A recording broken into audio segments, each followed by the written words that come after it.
नागपूर पोलिसांच्या अंमली पदार्थ विरोधी पथकाने नंदनवन पोलीस ठाण्याच्या हद्दीत एक मोठी आणि धडक कारवाई केली आहे। सार्वजनिक शौचालयात साफसफाईचे काम करणारा निलेश बोरसे नावाचा इसम बेकायदेशीरपणे गांजा बाळगून त्याची विक्री करणार असल्याची गुप्त माहिती पोलिसांना मिळाली होती। या माहितीच्या आधारे पोलिसांनी तत्काळ परिसरात सापळा रचून आरोपीला शिताफीने ताब्यात घेतलंय। आरोपीची झडती घेतली असता त्याच्या तावडीतून तब्बल 24 किलो गांजा हस्तगत करण्यात आला। या कारवाईत गांजासह एकूण 6,15,000 रुपये किमतीचा ऐवज पोलिसांनी जप्त केलाय।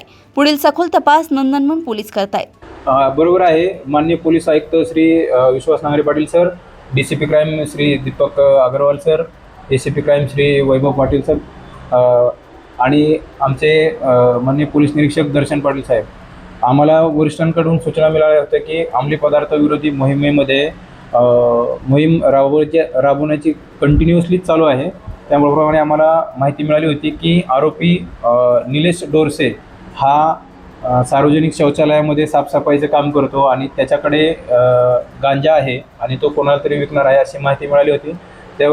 त्या माहितीवरून आम्ही सापळा लावून त्याच ताब्यात घेतला असता त्याच्याकडे 24 किलो गांजा मिळालेला आहे आणि 6,15,000 रुपयाचा मुद्देमाल मिळाला आहे आणि पुढील कारवाई ही नंदनवन पोलीस स्टेशन करत आहे।